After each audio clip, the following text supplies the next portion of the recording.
Hello friends, আজকের আমি যে রেসিপিটা আপনাদের বানিয়ে দেখাবো সেটা আমার ঠাকুমার তৈরি করা একটা স্পেশাল রেসিপি। সেটার নাম হচ্ছে ফুলুরির ঝাল। ফুলুরি বলতে বাজারে আলুর চপওয়ালাদের কাছে যে ফুলুরি বিক্রি হয় সেটা দিয়ে আজকে আমি তৈরি করেছি ফুলুরির ঝাল। ফুলুরির ঝাল তৈরি করার জন্য কড়াইয়ে প্রথমেই আমি সর্ষের তেল গরম করে নিচ্ছি। আমি এখানে 2 টেবিল স্পুন মতন সর্ষের তেল নিয়েছি, সেটাকে খুব ভালো করে স্মোকিং পয়েন্টে যাওয়া অবধি গরম করতে হবে। তাই আমি আঁচটা বাড়িয়ে দিয়ে সর্ষের তেলটা গরম করে নিচ্ছি। এবার এর মধ্যে দিলাম একটা গোটা শুকনো লঙ্কা আর কোয়ার্টার টিস্পুন মতন কালো জিরে। আপনারা এক্ষেত্রে 5 ফোড়নও ব্যবহার করতে পারেন, খুবই ভালো লাগে খেতে। এই রেসিপিটা আমার ঠাকুমার তৈরি করা স্পেশাল রেসিপি, আমি আপনাদের সাথে শেয়ার করছি। বাড়িতে অবশ্যই বানাবেন, খুব ভালো লাগবে আপনাদের। ফোড়নটা যখন বেশ গরম হয়ে গেল তখন আমি তার মধ্যে 3-4টে টুকরো করে কেটে রাখা টমেটো অ্যাড করে দিলাম। আমি এখানে দেশি টমেটো অ্যাড করেছি, আপনারা এমনি টমেটো অ্যাড করতে পারেন। টমেটোগুলো দেওয়ার পরে খুব ভালো মতন ভাবে নাড়াচাড়া করে নিচ্ছি। এবার আমি এর মধ্যে অ্যাড করলাম 3টে কাঁচা লঙ্কা। কাঁচা লঙ্কাগুলো আমি একদমই ভেঙে নিইনি বা চিড়ে নিইনি, গোটা গোটাই আমি অ্যাড করে দিলাম। এবার এর মধ্যে আমি অ্যাড করছি সামান্য পরিমাণ, খুবই সামান্য পরিমাণ হলুদ গুঁড়ো। হলুদ গুঁড়ো অ্যাড করার পরে আমি এর মধ্যে অ্যাড করব লঙ্কা গুঁড়ো, খুবই সামান্য পরিমাণ। তবে এই ফুলুরির ঝালটা একটু ঝাল ঝাল মতন খেতে খুব ভালো লাগে, তাই লঙ্কা গুঁড়োটা আপনারা আপনাদের নিজেদের ইচ্ছা মতন দেবেন। বেশি ঝালও করতে পারেন, আবার কম ঝালও করতে পারেন। বাড়িতে বাচ্চা থাকলে অবশ্যই লঙ্কা গুঁড়োটাকে ব্যালেন্স করে দেবেন। এবার আমি অ্যাড করছি নুন। নুনটা টমেটোর পরিমাণ অনুযায়ী দেবেন, কারণ টমেটোগুলো দেশি টমেটো হওয়ার জন্য খুবই টক।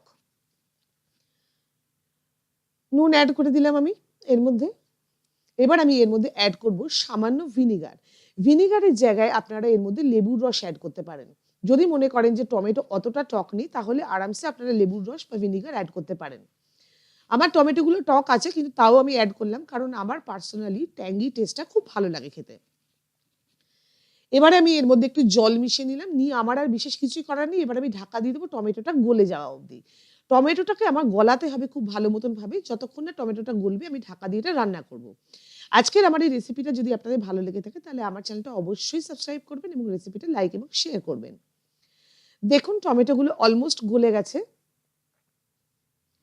এবারে দেখুন আমি দেখাচ্ছি ফুলুরি কিনে এনেছি বাজার থেকে, আলুর চপওয়ালার থেকে ফুলুরি কিনে এনেছি। সেই ফুলুরিগুলোকে আমি ভেঙে ভেঙে টুকরো টুকরো করে এর মধ্যে অ্যাড করে দিচ্ছি। আমি এখানে 3টে ফুলুরি নিয়েছি, আপনারা নিজেদের ইচ্ছে মতন যতটা খুশি নিতে পারেন। সেই অনুযায়ী আপনারা টমেটোটাকে আর মশলাগুলোকে আন্দাজ করে বাড়িয়ে নেবেন। ফুলুরিগুলোকে ছেড়ে ছেড়ে দিচ্ছি। এই তরকারিটা একটু জল জল রাখবেন, কারণ ফুলুরিগুলো সব রস টেনে নেবে।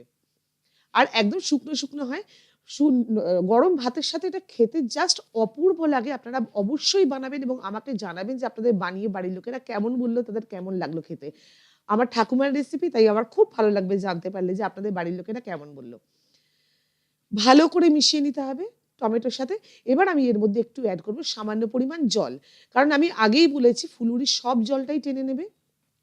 জল অ্যাড করার পরে আর ঢাকা দেওয়ার কোনো দরকার নেই। এইভাবে বেশ খানিকক্ষণ ধরে আমি ফুটিয়ে নেব।